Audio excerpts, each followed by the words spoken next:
नमस्कार दोस्तों, जिसको आप टीचर मानो और वही टीचर आपके साथ कुछ ऐसा करता रहे 1 घंटा, 1.5 घंटा, 2 घंटा, तब आप क्या सोचोगे। जब एक छोटी बेटी स्कूल जाती है तो वही सोचती है कि आखिरकार मैं स्कूल आई हूँ, पढ़ूंगी अपने गुरुओं के बीच में, पर वही गुरु उसके लिए वो बन जाए जिसके बारे में उस बेटी ने कभी सोचा नहीं। जिसके बाद बेटी बोलती रही कि छोड़ दो, पर वो कभी छोड़ता नहीं था और ये चीज़ें एक बार नहीं, 2 बार नहीं, कई महीनों तक चलती रहीं। तो सोचिए उस बेटी के अंदर क्या बीती होगी। कहते हैं कि गुड टच और बैड टच नाम की एक चीज़ होती है, पर आज के टाइम पर आपको टच करने वाला कैसा निकले ये आप नहीं जानते, क्योंकि आज की सच्ची घटना निकल के आ रही है। राजस्थान के झुंझुनू के पास एक थाना क्षेत्र है जिसका नाम बताया जा रहा है सिंघाना है। वहाँ पर एक स्कूल है, जिस स्कूल में पढ़ने वाली मात्र 11 साल की बेटी 7th क्लास की स्टूडेंट के साथ स्कूल के प्रिंसिपल ने कुछ ऐसा किया जिसके बाद वो बेटी रोती रही। किसी को भी बता नहीं रही थी वो, पर हाँ उसने बताया तो अपनी 2 टीचरों को बताया और टीचर्स ने बोला शांत हो जाओ, किसी को शेयर मत करना गलती से भी ये बात। प्रिंसिपल ने भी ये बोला कि अगर तुमने ये बात किसी को बताई तो तुम्हारा वो आखिरी दिन होगा इस दुनिया में। ये बातें बोलने के बाद एक 7th क्लास की बेटी को तो सोचिए उसके अंदर किस तरीके का डर होगा। क्योंकि आपको बता दिया जाए इस पूरे मामले में आज जो मैं आपको बताने वाला हूँ, ये सुनने के बाद आपका विश्वास उठने वाला है कि आज के टाइम पर एक ऐसा शख्स जिसका पूरा परिवार गवर्नमेंट टीचर हो, गवर्नमेंट सर्वेंट हो और वो ऐसी हरकतें करे। बता दिया जाए आपको, झुंझुनू में एक स्कूल है जिस स्कूल में एक प्रिंसिपल है जिसकी तैनाती दिसंबर 2020 में हुई थी इस स्कूल में, और ये अलवर का रहने वाला है जो राजस्थान में है। इसकी पत्नी गवर्नमेंट टीचर है, पिता गवर्नमेंट टीचर से रिटायर्ड है और ये खुद एक टीचर है। और इसने उसी स्कूल, जिस स्कूल में प्रिंसिपल है, उसी स्कूल की एक बेटी जिसकी उम्र करीब 11 साल है, 7th क्लास की बेटी के साथ 5 अक्टूबर को कुछ ऐसा किया जिसके बाद वो बेटी बोली नहीं पाई, रोती रही बस वो। 12 अक्टूबर दोपहर 3 बजे के आसपास वो बेटी अपनी किताबों के पन्ने पलट रही थी। पन्ने पलटते पलटते वो यही सोच रही थी मैं किसको बताऊं, मैं घर पे बता नहीं सकती। स्कूल में टीचर्स को बताया तो उन्होंने भी यही चीज़ बोली, चुप हो जाओ, बोलना मत, वरना। ये सब बोलने के बाद उस बेटी को डरा दिया गया था, पर बेटी का साथ दिया तो उसकी किताबों ने। वो किताबें जब पलट रही थी तो किताबों के आखिरी पन्ने पर एक नंबर था और ऊपर लिखा गया था चाइल्ड हेल्पलाइन नंबर। और ये पढ़ने के बाद उस बेटी ने बहुत हिम्मत जुटाई, आधा 1 घंटा लगा उस बेटी को। उसने उस नंबर पे कॉल मिला दिया। कॉल मिलाया तो सामने से एक आवाज़ आई, हम आपकी किस तरीके से सहायता कर सकते हैं।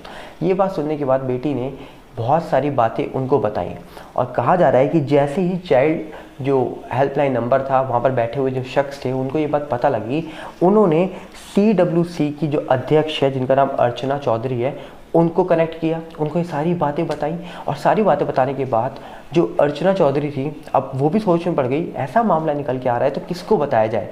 तो सीधा कहा जा रहा है कि वहाँ के जो SP हैं मनीष त्रिपाठी, उनको ये बात बताई गई, जिन्होंने बहुत ही अच्छे से इस मामले को संभाला और तुरंत उन्होंने जो सिंघाना थाना क्षेत्र था वहाँ के SHO को पूरी बात बताई और एक टीम का गठन किया। टीम का गठन करने के बाद इन्होंने एक मीटिंग करी, क्योंकि कहा जाता है कि अक्सर ये जो मामले होते हैं इसमें पहले जांच करना ज़रूरी होता है, क्योंकि कई बार फेक मामले भी निकल के आते हैं और इसी चक्कर में डायरेक्टली किसी को यहाँ पर नहीं दबोचा जा सकता, किसी के ऊपर हाथ नहीं डाला जा सकता, किसी के ऊपर गलत इल्ज़ाम नहीं लगाया जा सकता। इसीलिए एक टीम गठन किया गया जिसमें कहा जा रहा है कि 13 अक्टूबर को जब स्कूल की छुट्टी होती है तब उस बेटी को वहाँ रोका गया, बाकी स्टूडेंट टीचर सबको भेज दिया गया। और उस बेटी को रोकने के बाद उस बेटी से जब वहाँ चाइल्ड वेलफेयर की टीम आई, उन्होंने एक मैडम निकल के आई, उन्होंने उस बेटी से सवाल पूछे। पहले तो बेटी डर गई क्योंकि कई सारे लोग वहाँ पर आए हुए थे जिसमें पुलिस और नॉर्मल पीपल भी इंक्लूड थे। तो कहा जा रहा है कि जब उनके सामने बेटी आई तो बेटी पहले डरी, पहले बेटी को सहलाया गया, धीरे धीरे से बातें पूछी गई तो बेटी रोने लग गई। करीब बेटी आधे 1 घंटे तक रोती रही। उसके बाद जाके बेटी को जब भरोसा हुआ तो बेटी ने चाइल्ड वेलफेयर की टीम को सब कुछ बताया। सामने पुलिस भी मौजूद थी, पुलिस तक भी सारी बातें पहुंच गई। जिसके बाद कहा जा रहा है कि जैसे ही पुलिस को ये सारी बातें पता लगी, जो वहाँ के SP थे उनको पता लगी, तो कहा जा रहा है कि वहाँ पर कुछ प्रोफेसर्स को भी खड़ा किया गया था ताकि ये सारी बातें उनके सामने हो। और जैसे ये बातें सारी साफ़ होती हैं तो सोचिए उसी टाइम पर वो जो पुलिस थी उनके सामने बेटी ने बोला 5 अक्टूबर को प्रिंसिपल साहब ने मेरे साथ करीब 1 से 1.5 घंटे तक बहुत कुछ किया, मैं बोलती रही, नहीं छोड़ा मुझे।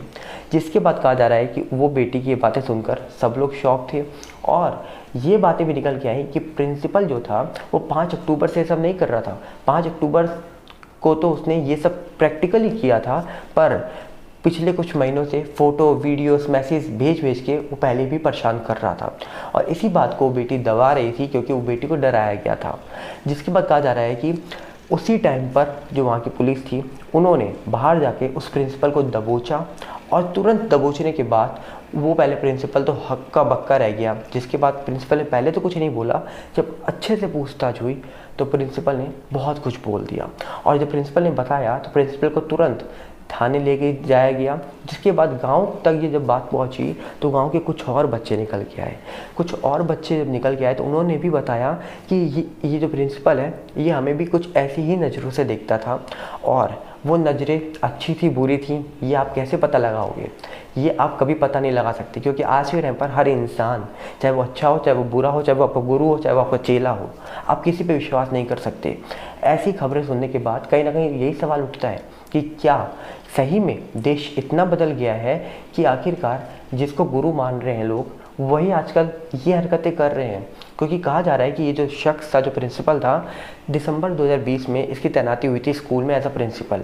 इसकी वाइफ जो है वो भी गवर्नमेंट टीचर है और इनके पिता गवर्नमेंट रिटायर्ड टीचर रह चुके हैं और ये शख्स जो है ये अलवर का रहने वाला, राजस्थान में एक ज़िला है अलवर, वहाँ का रहने वाला है ये शख्स। तो सोचिए उस बेटी के साथ क्या क्या बीती होगी। पर कहा जा रहा है कि वहाँ के जो एसपी हैं, एसएचओ है, उनका साफ साफ कहना है कि इस पूरे मामले को बहुत ही गंभीरता से लिया जा रहा है और हम उम्मीद करेंगे कि जल्द से जल्द इस पूरे मामले में उस बेटी को न्याय मिले। फास्ट ट्रैक कोर्ट में ये पूरा मामला चलाया जाए ताकि उस बेटी को न्याय मिल पाए। और ऐसी चीज़ें हम कितने टाइम से सुन रहे हैं कि आखिरकार ये सब चीज़ें जो हो रही हैं, कोई राज्य इसमें पीछे नहीं है। आप कोई भी उठा के देख लो, हर जगह से आपको कहीं ना कहीं से कोई ऐसी खबर ज़रूर मिलेगी, कहीं 20 साल, कहीं 15 साल, कहीं 22 साल, कहीं 23 साल, कहीं 25 साल, कहीं 32 साल, कहीं 40 साल, ऐसी उम्रें कहीं ना कहीं आपको ऐसी चीज़ें देखने को मिलती रहेंगी। और ये कब रुकेगा, कैसे रुकेगा, ये बहुत ही बड़ा सवाल आज भी बना हुआ है। क्यों आपको नहीं लगता कि इसे रोकना चाहिए? कि जिस तरीके से उस बेटी को सिर्फ एक हेल्पलाइन नंबर ने बचा लिया, तो सोचिए एक हेल्पलाइन नंबर आपकी लाइफ में कितनी इंपॉर्टेंस रखता है। सिर्फ ये बुक्स के पीछे नहीं लिखा होता चाइल्ड वेलफेयर नंबर, ये आपके आसपास लगे हुए पोस्टरों में भी लिखा होता है, कई बार गाड़ियों के पीछे भी लिखा होता है। तो इस नंबर को नोट करिए। नंबर को नोट करेंगे तो डेफिनेटली आपकी मदद होगी, चाहे फिर आप छोटे हो बड़े हो। अपने पास कुछ ऐसे नंबर रखिए ताकि आप कॉल कर पाएँ और आपकी सहायता के लिए लोग निकल के आ पाएँ। पर राजस्थान पुलिस ने इस पूरे मामले को बहुत ही गंभीरता से लेते हुए उस प्रिंसिपल को पकड़ा है और उम्मीद यही करेंगे कि ऐसे शख्स को कभी ना छोड़ा जाए, यही उम्मीद रहेगी। बाकी चाइल्ड वेलफेयर की टीम ने भी बहुत अच्छे से काम किया, बहुत अच्छे से उस बेटी की बात सुनी और ख़ास करके उस बेटी को भी विश्वास हो गया कि देश में कोई तो है जिसने उस बेटी की बात सुनी और कोई तो है जो उस बेटी को न्याय दिला सकता है। क्या कहना चाहेंगे आप? बताइएगा जरूर कमेंट से। मिलते हैं बहुत जल्दी। नमस्कार, जय हिंद। और यहाँ पर साफ साफ मैं आपको एक चीज़ बोलना चाहूँगा कि उम्मीद करूँगा कि आप इस वीडियो को ज़्यादा से ज़्यादा शेयर करेंगे, क्योंकि ये वीडियो सिर्फ उन लोगों के लिए नहीं है जिनके साथ गलत हो रहा है। ये वीडियो उन सब के लिए है जिनको अपना फ्यूचर सेव करना है, प्रोटेक्ट करना है और सावधान रहना है। और इस वीडियो को आप तक पहुंचाने की सिर्फ यही मंशा है, सतर्क हो जाइए, क्योंकि आज के टाइम पर कोई किसी का नहीं है, फिर चाहे वो गुरु हो, चाहे वो चेला हो, चाहे फिर वो दुनिया का कोई भी इंसान हो। क्योंकि आज तक हमने जितने मामले आज तक आपके सामने रखे हैं उसमें हर ऐसा पर्सन निकल के आया, चाहे वो दूर का हो, पास का हो, परिवार का हो या अजनबी हो, सब ने कुछ ना कुछ ऐसा किया है जिसके बाद रिश्तों से तो विश्वास उठ ही जाता है। मिलते हैं बहुत जल्दी। नमस्कार, जय हिंद।